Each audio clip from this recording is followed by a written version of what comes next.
اِصال ثواب کا طریقہ کیا ہے؟ دیکھیے ایسے بہت سے ڈفرینٹ اوپینینس آف علماء ہیں. جیسے کچھ یہ کہتے ہیں ان کے اوپر فاتح پڑھ کے اِصال ثواب کرو، 3 کل پڑھ کے اِصال ثواب کرو.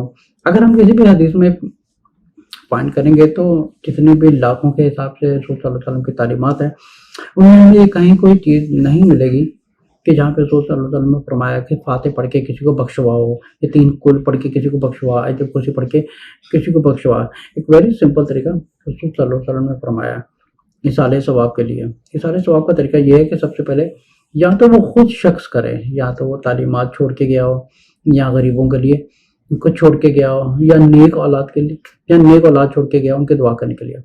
اگر یہ وہ چھوڑ کے نہیں گیا تو آپ سمجھے کہ کوئی فیملی کا جو ممبر ہے وہ اس نیت سے کسی کام کی بنیاد رکھے، یا کسی اسلامک اسکول میں، یا جہاں پہ قرآن پڑھائے جاتے ہیں وہاں پر، یا کوئی انسٹیٹیوشن ہو وہاں پر صدقہ وغیرہ کر دے، وہاں پہ اس نیت سے وہاں پہ انویسٹ کر دے کہ اس کا جو ثواب ہے وہ جو ڈسیزڈ ہے، جو مرحوم ہے، ان کو ملتا رہے. اس طرح اگر کسی اسٹوڈنٹس کو فیس دینی ہے، اس کے پاس پیسے نہیں ہیں، تو آپ اس کی فیس دے سکتے ہیں. تو کہیں پہ بھی انویسٹ کر سکتے ہیں کسی کے نام پر اگر وہ شخص کر کے نہیں گیا. اس طرح اگر کوئی نیک اولاد ہے اس کو پتہ نہیں ہے کہ دعا کیسے کرنی ہے یا کیا کرنا ہے، تو کم سے کم مسجد میں جا کے ایک چندہ وغیرہ دے دیں اور لوگوں کو اکٹھا کر کے ایک دعا کروائیں اپنے والد کے لیے. اس کے علاوہ غریب لوگوں کے لیے اگر وہ کچھ کر کے نہیں گیا، پھر کہیں پہ ایسی جگہ پہ انویسٹ کر دیں جہاں پر کسی کو مستقل طور پر ایک رزق پہنچا رہے. جائیں سمجھیں کہ کوئی معذور ہیں، یا بے سہارا عورتیں ہیں، یا یتیم بچے اور بچیاں ہیں، یا کسی یتیم بچی کا کہیں پہ شادی کروا دی، اس نیت سے کہ یا اللہ میں اس نیت سے، پہلے آپ دل میں ایک نیت بنائیں کہ آپ یہ کیوں کر رہے ہیں، اس نیت سے کہ یا اللہ آپ اس کا اجر میرے والدہ تک یا میرے والد تک اس کا اجر پہنچا دیں.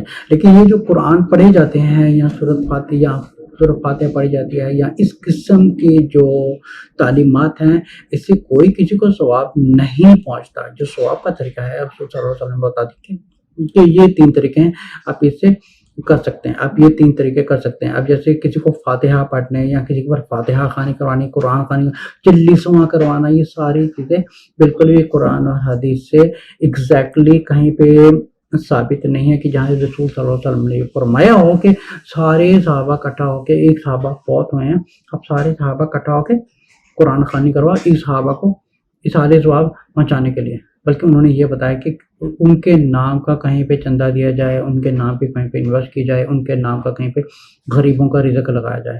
یہ طریقہ ہوتا ہے اِصال ثواب پہنچانے کا. باقی جو سورۃ فاتحہ کروانی، یا قرآن خوانی کروانی، یا گیدرنگ کرانی، یہ 30 سپارے ختم کروانے ہیں، یا اینیورسری منانی، یا چلیسواں منانا، اس کا اسلام سے کوئی تعلق نہیں ہے. اپنے آپ کو بالکل ایک سمپل اور سادہ اسلام بنا کے رکھیں. اس میں بالکل بھی کمپلیکیشن مت پیدا کریں، کیونکہ ایسی ہوتی ہے کہ بہت زیادہ بدعات پھیلتی ہیں. اور ہمارے مسلمان بہنوں بھائیوں میں سب سے بڑا مسئلہ یہ ہے کہ وہ ایک عالم ہے اور اسی کے پیچھے پڑے ہوئے ہیں، لیکن اس کو یہ بھی نہیں پتا ہوگا کہ یہ جو عالم بتا رہا ہے یہ ٹھیک بتا رہا ہے یا نہیں بتا رہا. So we go back to the Quran and the صحیح حدیث and to find the source کہ یہ کہاں سے بات کر رہا ہے.